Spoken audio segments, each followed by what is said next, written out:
Welcome to the Eating at a Meeting podcast. I'm your host, Tracy Stuckrath, dietary needs expert, certified meetings manager, certified food protection manager. I have searched the globe to find people and businesses who are creating safe, sustainable, and inclusive food and beverage experiences for their employees, guests, and communities. In each episode, you will find authentic conversations about how food and beverage impacts inclusion, sustainability, culture, community, health, and wellness. I know that sounds like a lot, but we're going to cover it all. Are you ready to feed engagement, nourish inclusion, and bolster your bottom line? If so, let's go. Hey, everybody, and welcome to another episode of Eating at a Meeting. I am not in my studio. I am in Atlanta. I actually came down here for a celebration of life this morning and found this awesome studio in Jefferson Park, a suburb of Atlanta. So I'm excited to be here, and I'm excited to bring this woman here to you, Miss Betsy Craig, who's in Maryland now, right? Sitting in Maryland. Yep. She is the founder and CEO of Menu Trinfo. And we've known each other. We actually started our businesses at the same time in 2010. Really? Yeah. Oh my gosh. I didn't know that. That's awesome. Yeah. So, and I took your training, probably back in 2011, way back then. So I'm so excited to have you on the show and to talk about, actually, here's the name of the show, Safe and Satisfying, a deep dive into food safety and allergen management. Thanks, Tracy. Thanks for having me on. I love this topic. It's super important. And it's an honor to be with you because I have followed you since you started. And I love that we're both strong women doing strong things to change the industry. Agree. And it's really kind of interesting to listen to like Leanne Mandelbaum. I mean, a variety of people that do that's in our network, but we all started about the same time or just after each other. And I actually saw you and saw her, and I thought I was way behind the ball. But we all were doing it at the same time. So, okay. So tell everybody what Menu Trinfo is. So Menu Trinfo is a company that protects lives and health through information. We started with menu labeling, flipped it to training, Allergen. That's the course you're referring to back in 2011, and then have launched into this whole nother world of certified free from since 2016.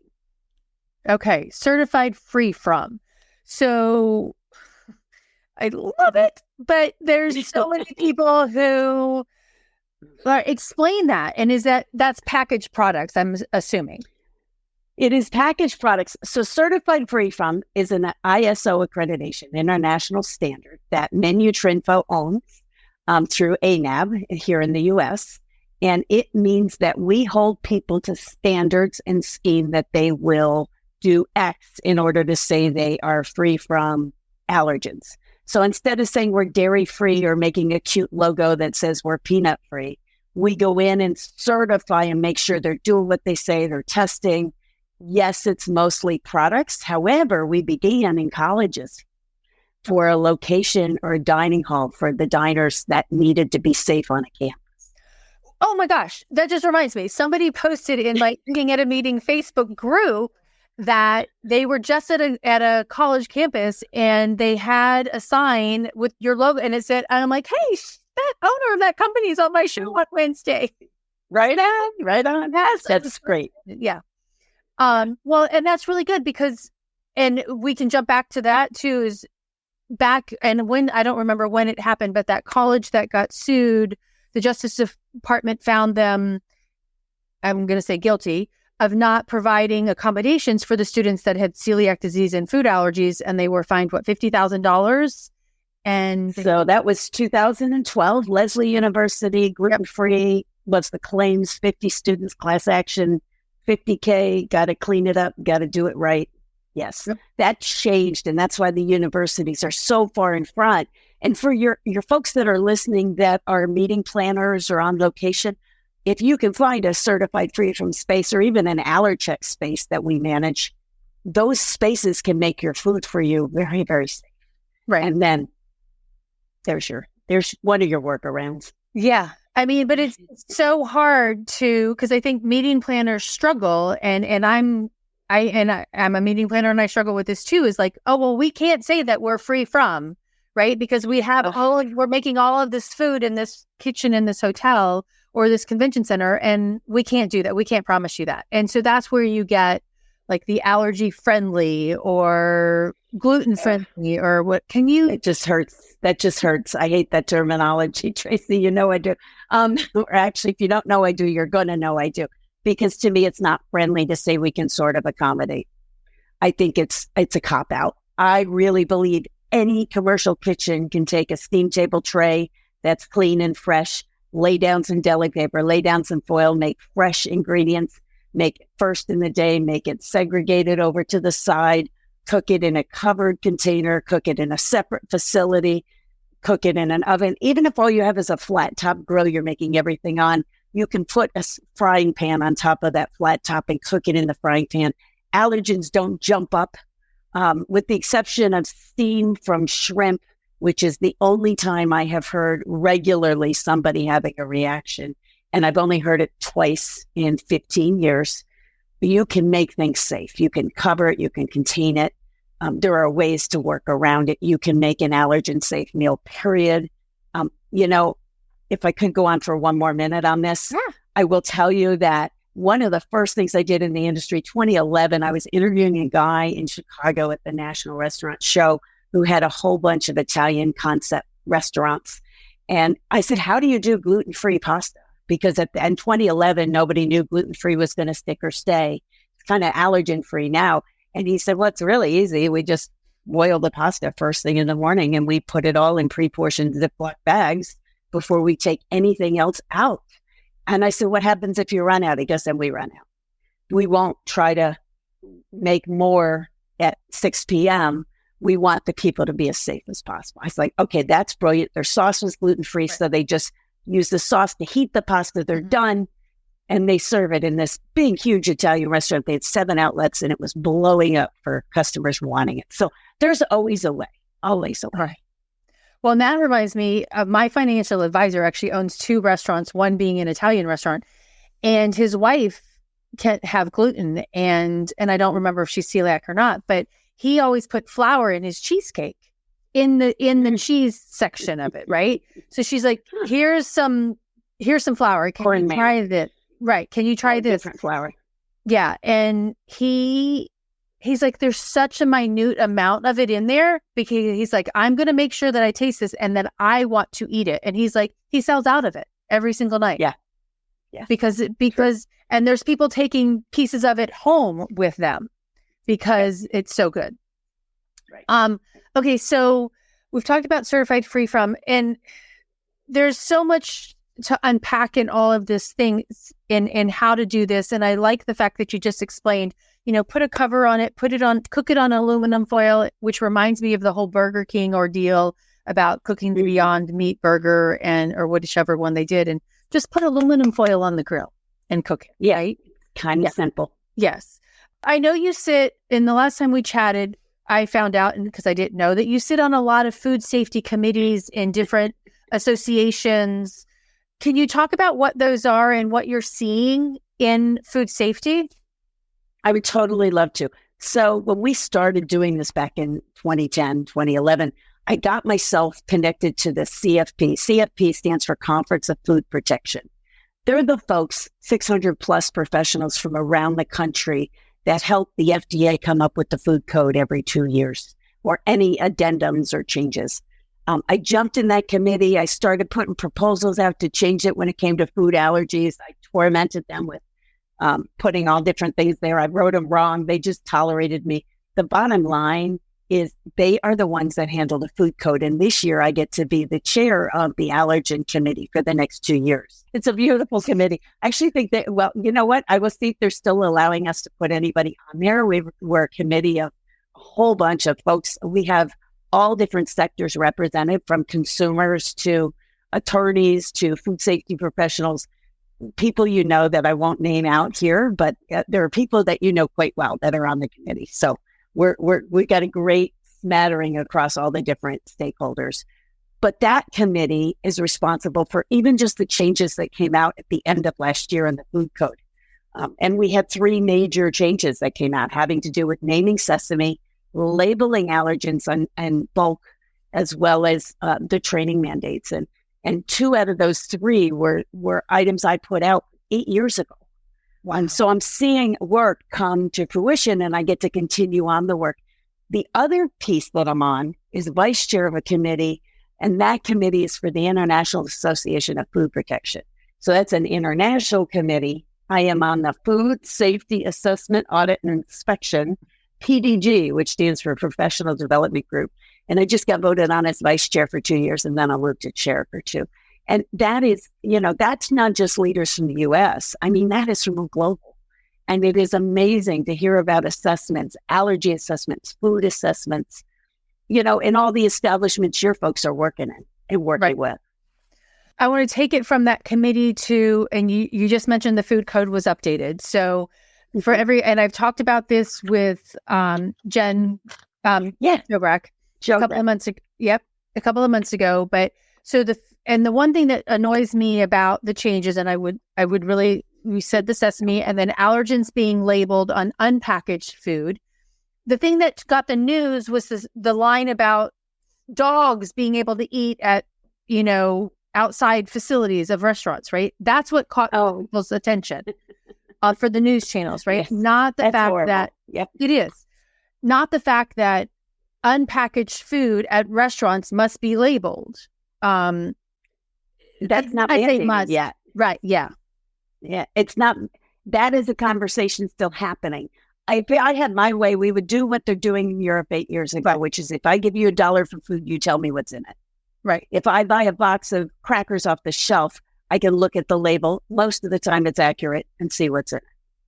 And we don't have that for menu items yet. I mean, Menu Trinfo does 75, 80 brands of restaurant food across the country where we do nutrition information and allergen charts. So we keep that up for a lot of big brands.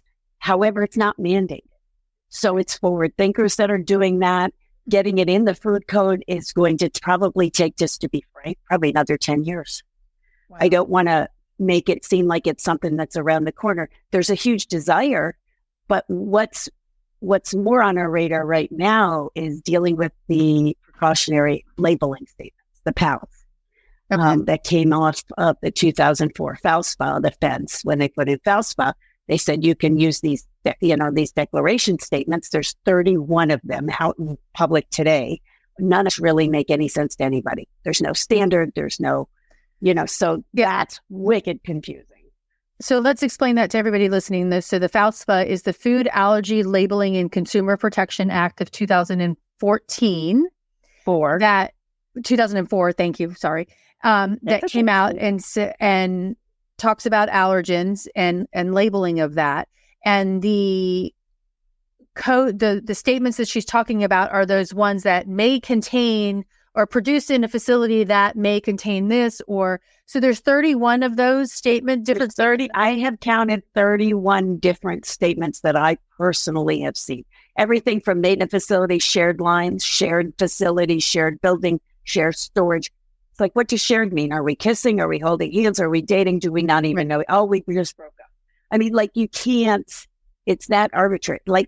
So Canada has one statement now. They went through all this and they said, okay, we need just one statement. And the folks from Food Allergy Canada are like, it's still confusing. We have one statement, still confusing. But here in the U.S., 31 is definitely, needs to be reined in. And we'll see. FDA is on that right now, trying to solve it too.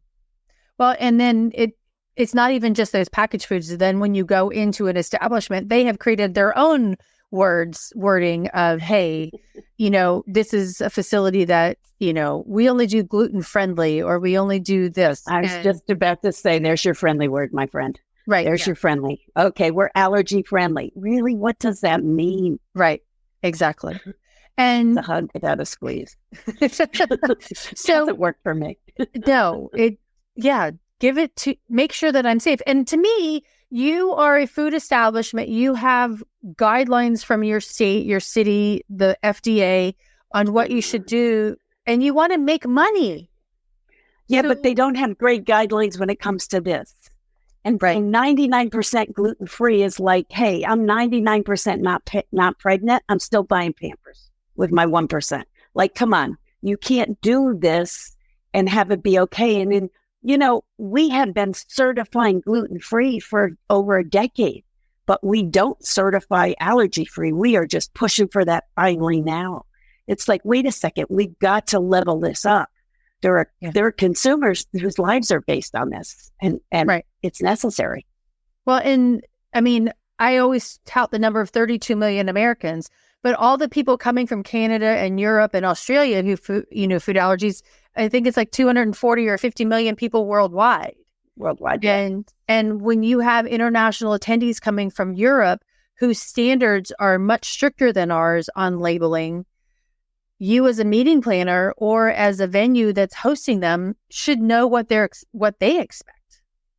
Well, just a really quick point, your folks can go to University of Nebraska's website and download the chart. We use it in our training with their blessing and permission. We teach that international chart. Marriott hotels, we train worldwide, so we have to have the international piece.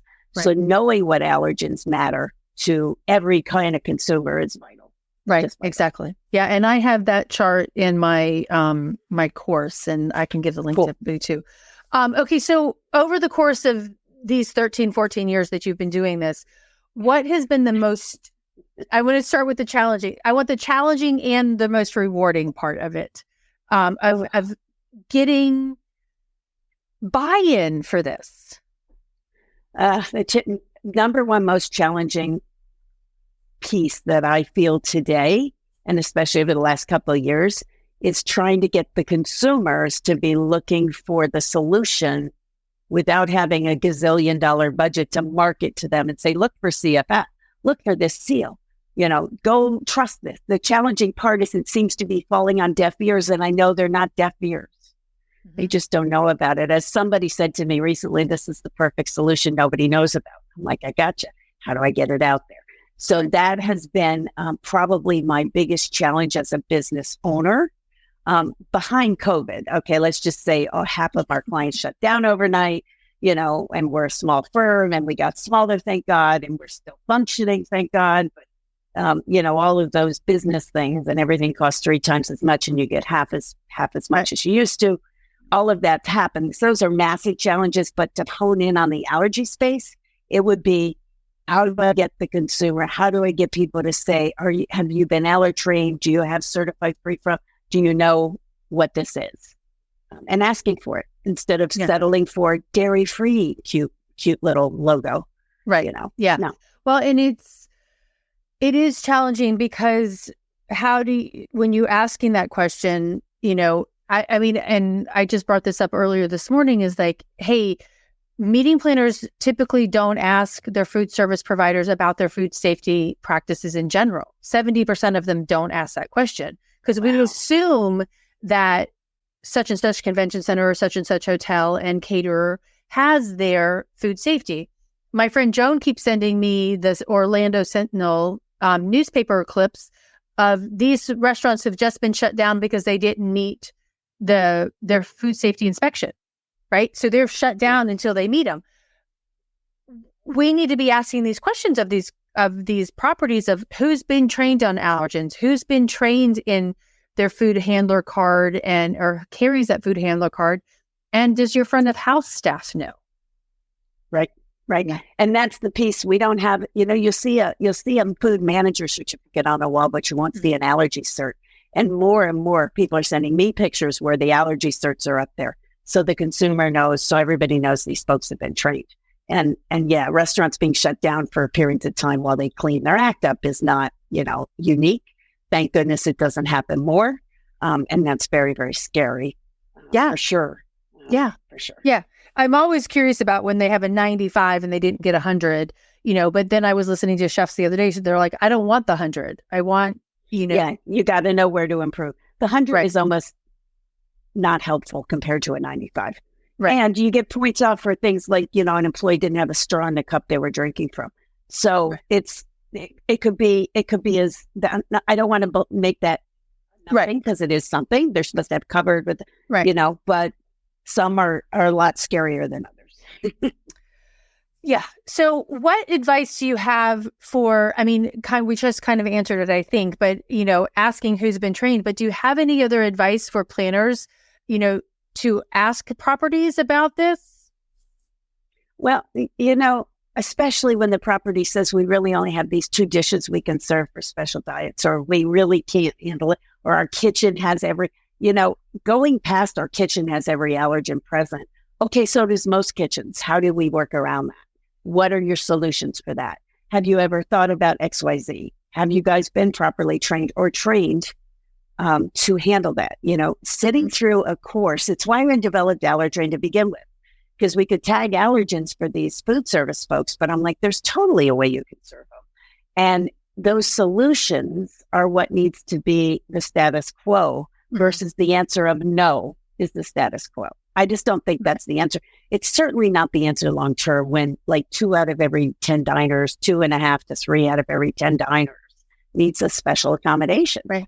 And it's not slowing down. I've only seen it triple. You've seen it. I'm sure you've covered that a million times, and so, it's a really easy fix if they're willing to just spend a few minutes in the conversation.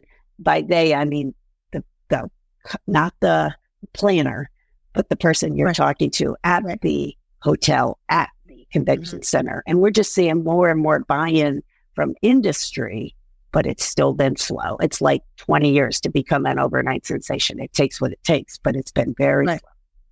Yeah, we're not YouTube, singers and overnight sensations.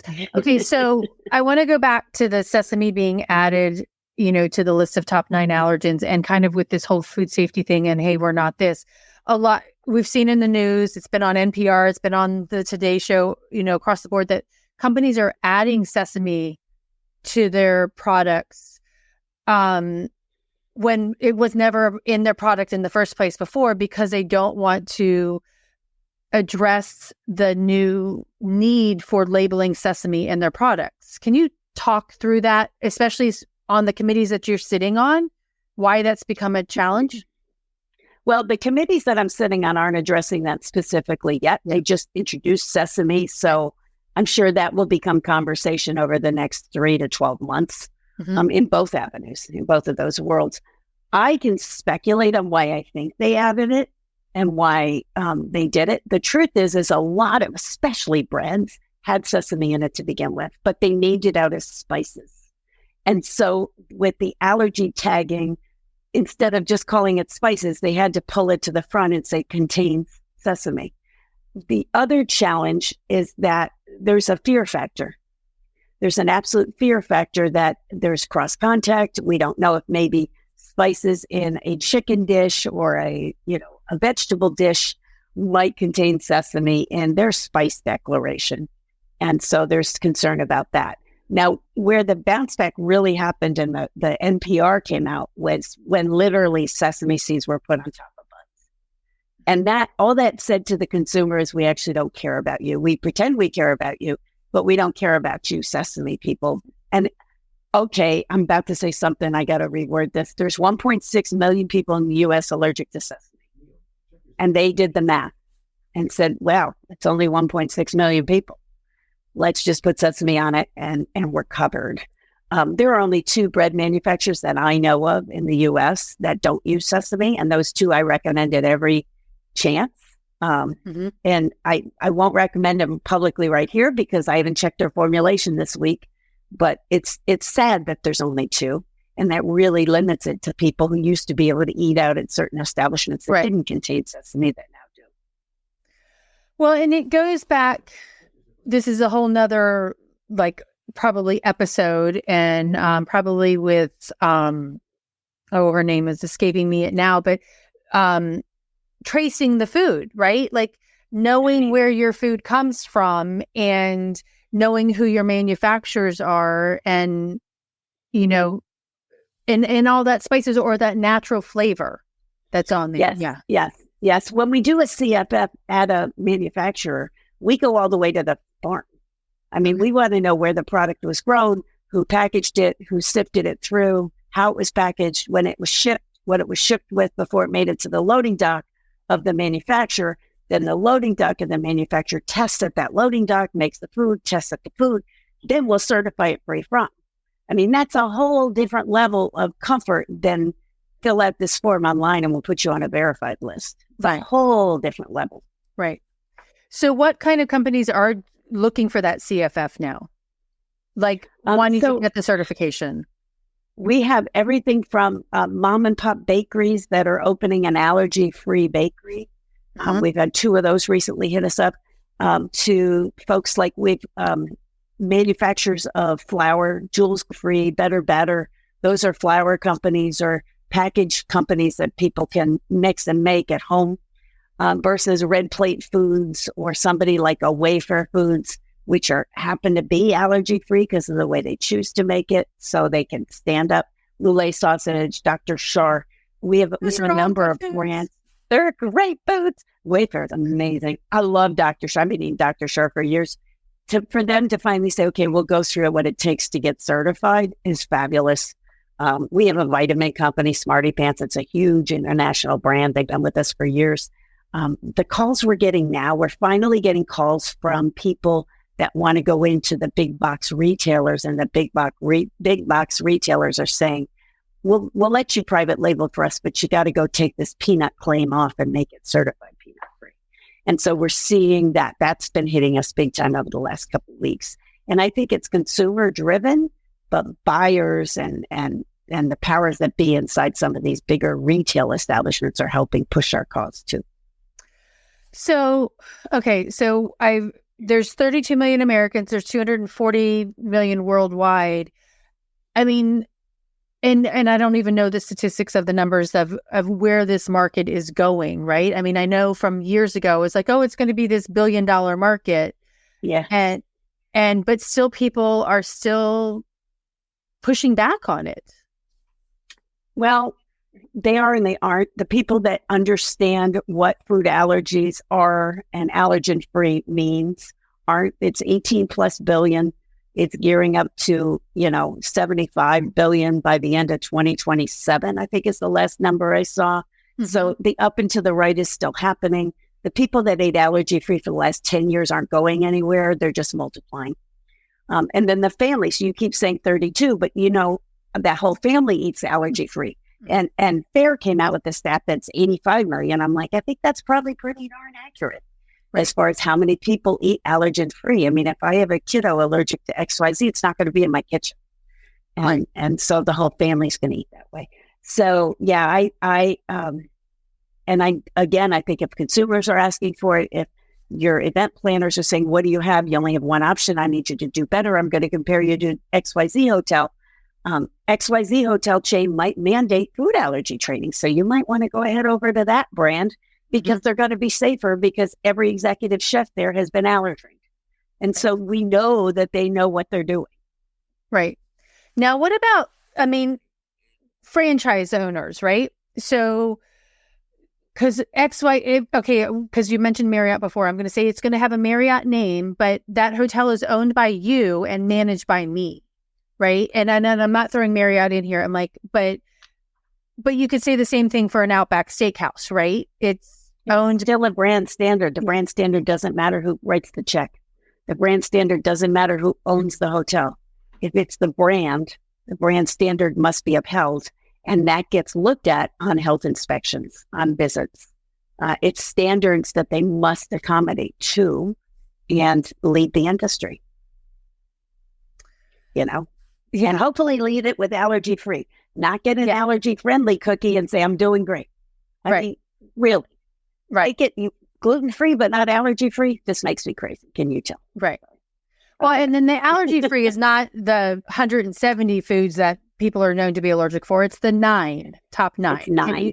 Can you talk about those 9? Reiterate. Yeah.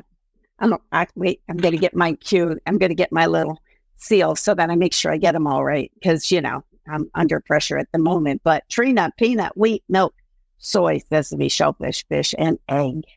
And yes, it's not the 170. People can be allergic to all kinds of things, but those are the big 9. Those big 9 are the primary one. 90% of people food allergic are one of those 9 or a combination thereof. And more than half the people with celiac disease also have something going on with dairy, whether they're straight allergic or intolerant, more than half of those folks. And when we say gluten-free, people eat off the gluten-free menu if they're allergic to wheat because they trust gluten-free means no wheat, which gives you a threshold of 20 ppm, different conversation. I mean, there's so many overlaps. Right. Yep. Yeah. And I remember, and this is a story from a long time ago, I went out to eat with a former boss of mine, and she's Jewish. And so we were sitting at a dinner table, and I remember ordering food a long time ago when I worked for her. So this was in the last 8 years. We're out to dinner, and she's like, okay, so is your steak cooked with butter? Is your this cooked with this? And somebody who follows a religious-based diet is actually asking the same questions as somebody who has food allergies or celiac disease. Right. And so knowing that preparation method is really important for servers, whether you're in a restaurant or, a convention center. Keeping kosher is what you're describing, and mixing dairy and meat. And that's a big no-no to keep kosher. Right. And so you're right. They've been asking that for a generation. Right. Exactly. And so, and there's a variety of people who follow different levels of kashrut. And so but understanding, being able to answer those simple questions about, is there pork in this? And, is there shellfish in this?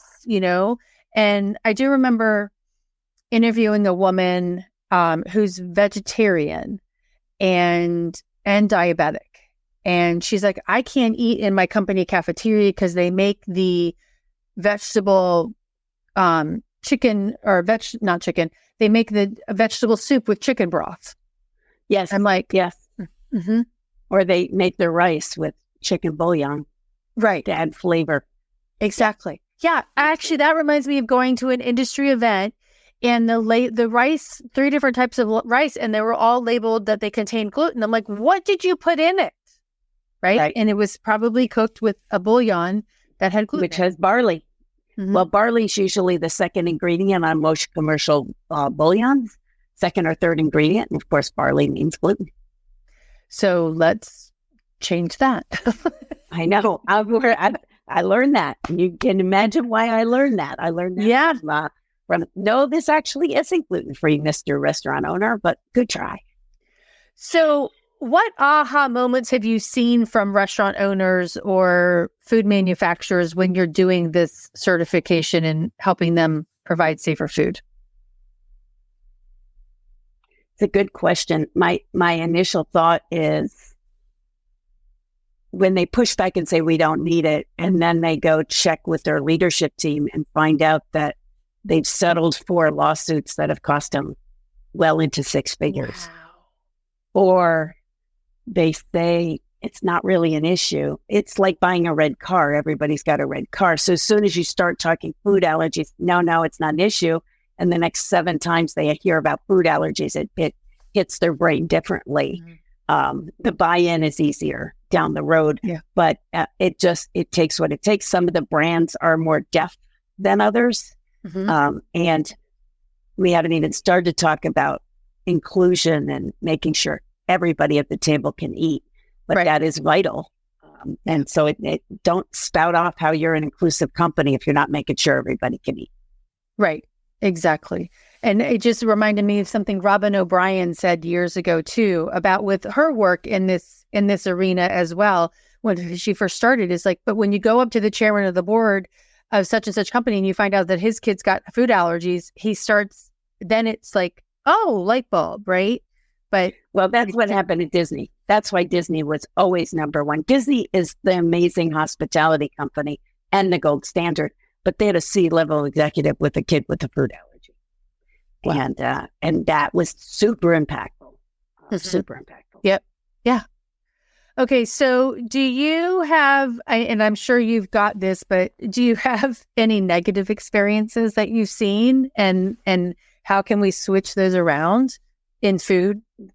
The biggest negative that I've seen is when somebody isn't properly managed with their food allergy and accidentally given the wrong thing. It takes them out of whatever event whatever experience they're at. I see it in colleges. I work a lot in colleges where we get called in to fix broken. And fix broken is when, people are scheduled to give a talk or take an exam and then they're knocked out. And whether they're knocked out to go to the hospital or knocked out, just can't leave their hotel room and go give that talk. It takes away from the event. It absolutely impacts it. There was a restaurant in Miami where a gentleman from California called and told, I have this food allergy, told multiple times on the phone, verified, yes, we're fine, shows up, yes, we got you, stop worrying. He got pulled out in a stretcher. It's the general manager looked at him as he got ready to order, and the GM was like, we got you, rolled his eyes at the guy. I call it the $15,000 eye roll, because the truth of the matter is they didn't have it. And that took that man out for 2 days. Yeah. Well, and a planner a long, long time ago said to me, she was helping a bride and they're finding a gluten-free caterer. And they're like, yeah, we got it. And 2 weeks out, he's like, what's gluten? Right? I mean, this was a decade ago, but yeah, I'm like, hello, you're a chef. And okay, that reminds me, I was working with a client and they're being very diverse in their hiring of different caterers for their events, etc. And they don't want to put this burden on them because they're small business owners and, having to label this and tell us what it is. And I'm like, and what do you say to that? How long you want to be in business? Yeah. Small or not. Right. Hospitality. We have to keep hospital out of hospitality. That's something. Oh, I like that. Yeah. Years ago, Rocky said it to me. I'm like, oh, that makes sense. It doesn't matter how small you are. Anybody can make this accommodation. I challenge anybody to tell me they can and why. I really believe anybody can. Or you can say, sorry, we can't accommodate, and then get ready to have your business go away. Because the day is not here any longer where you can tell people that. Right. People will, in this world, the times we are in 2023, they're not putting up with no accommodation, and or should they? Right. Well, and I understand going into a place where they're making fresh bread and fresh pasta and flowers flying in the thing, that might be a little bit harder for them, or you're saying no. It's bad? I call BS to that too, my friend. No. Really? No. If you're doing that, then you order in 3 meals that are pulled in plastic, that are salads that you open up at the table side. First off, God bless the customer that walks in where flowers flying, but flower flying, to the best of my knowledge, I have yet to hear where it's made anybody sick. I've never heard where flower flying makes it sick, but it's the example everybody uses to justify poor hospitality. And there are companies out there that make pizzas in complete plastic. You put them from the freezer to the oven in plastic, serve it tableside in plastic, and open it up with its own little cutter. There are solutions for all this. All right. So, but I'm strong on it. I know. No, I need to be as strong as need to be as passionate and strong as with you as well. And here, I do know this Facebook user, we just cut our heads off with this comment, but so, she had somebody that had and I know this story, that the venue's kitchen, she had a mushroom allergy, and the BEOs were in red saying mushroom allergy, and they ordered from an outside caterer and brought it in. And she, Cornish hen had mushrooms in it. She raced to the kitchen, found the box of frozen items. And he was fine, but still, this is the lead guy of her client that had this, how do we do that? And I actually just worked at a property, and I was telling this story to somebody this morning. My friend Dave this morning is like, I found out every single one of his appetizers on his menu, his printed catering menu, come from an outside caterer because he doesn't have the staff to prepare them. And I was coding them as you and I would do. It was like, okay, how many of these contain gluten? How many of these contain shellfish that I can read from what's printed, right? And I'm like, right. I can't pick anything because there's not enough cross options, right? You don't have enough detail. You need more transparency, more detail, more detail. And I think you have a right. You're about to spend your money with them. You're about to take your trusted client to them. You have a right to say, I need more detail. Please provide me. So who are they using? Who are they buying from? Can you go to them and say, I need to see your invoices from your provider, whether, US Food, Cisco, wherever you're getting your stuff, so we can see that. Because this event for 10,000 people, 2,000 people, $20,000 is worthy of that level of detail, so the head guy doesn't get sick or any guest gets sick. Right. Yeah. I mean, that contract, that was a $700,000 food and beverage bill for 3.5 days. Okay. Yeah. Well, why aren't they spending the time and effort? I mean, we have staff that does that all the time. There are companies, there aren't many. We're one that I know of that would do something like that, but we would. Okay. Oh, and actually there are a couple of companies that do like apps that do that and develop some stuff, but you do it as an individual and for your folks. Right. We would do it for the venue, right, as a ongoing service contract for XYZ convention center that might stay with us for 20 years, whereas you're there 3 times a year kind of thing. Right. Exactly. Okay. So in all of this, besides getting the CFF, what is the best practice that you've seen to create the safe, sustainable, and inclusive food and beverage experience? I think I was thinking about inclusion. I've been thinking a lot about it. I've been writing a blog on it. So that's why I've been thinking a lot about inclusion when food allergies. And that is that inclusion is that everybody's fully participating. Everybody at the table gets to eat. We all get to eat the same thing. And I really, really believe that the best practice is not to, if you can accommodate somebody with special dietary needs with a similar item, but keep it safe, that is the number one gold standard. Example would be stuffed chicken breasts for the whole table. You can't eat wheat, so your chicken breast comes unstuffed or stuffed just with safe rice. But everybody at the table can all be eating a chicken breast versus you get something dry and horrific while everybody else is enjoying a nice meal. I have seen, you can put a garnish on the plate. For the love of God, put a garnish on the plate. We can't put kale there. Kale is fine, So I have seen so many people, and that excludes. There's no inclusion in that. There's no connection in that. It really does. We have a country that says no bullying. It's food bullying, in my opinion. Mm-hmm. And I think we can do better. Hospitality can and should do better. And some do amazing. I don't want to discount everybody. Some do absolutely amazing. And we're grateful for those. Yep. But I love the fact that you said we need to keep hospital out of hospitality. But, but then again, we need to make sure that the hospitality is in the hospital food as well. Okay, that's Allergic Living's done so many podcast. Exactly. I know Allergic Living's done stories on that people go in for peanut allergies and then they're served peanut butter sandwiches. Right? Yeah. There's 2 hospitals in this country that are about to open spaces that are free from where public can eat there, as well as they can prepare trays for the room service for that. Right.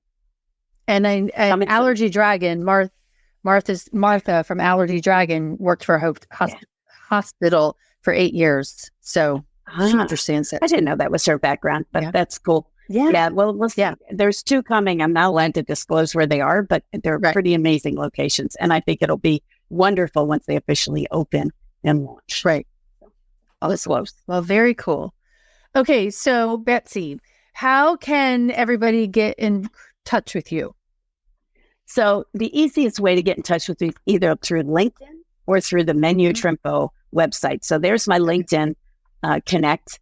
Connect up with me or send me a message, or at menutrimpo.com. Menu Trimpo, I can't say my own company name, stands for Menu, Nutrition, Information, all mashed up.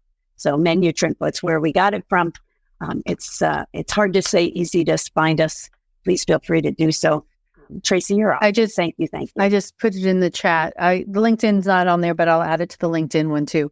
I don't know why it won't post there, but okay. I want to do a rapid fire question real quick because somebody just asked me one earlier today because I recorded a podcast with him before I got on here with you. but of what do you want to, what is one thing that you really want people to focus on that needs to change now?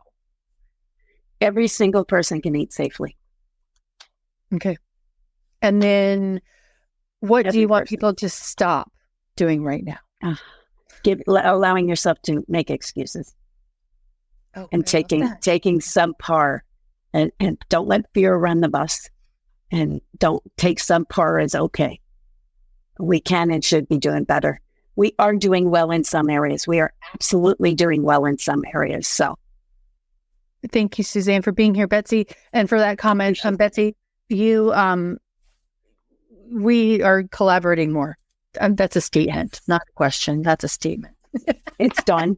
Yes, we are. This is wonderful. Thank you. You're welcome.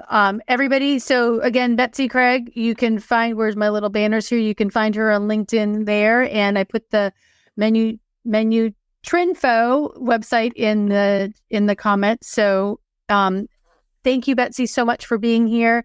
And everybody stay safe and eat well. Next week, I actually have the mom from Texas who's helped put the law together. Belinda, yes, thank you.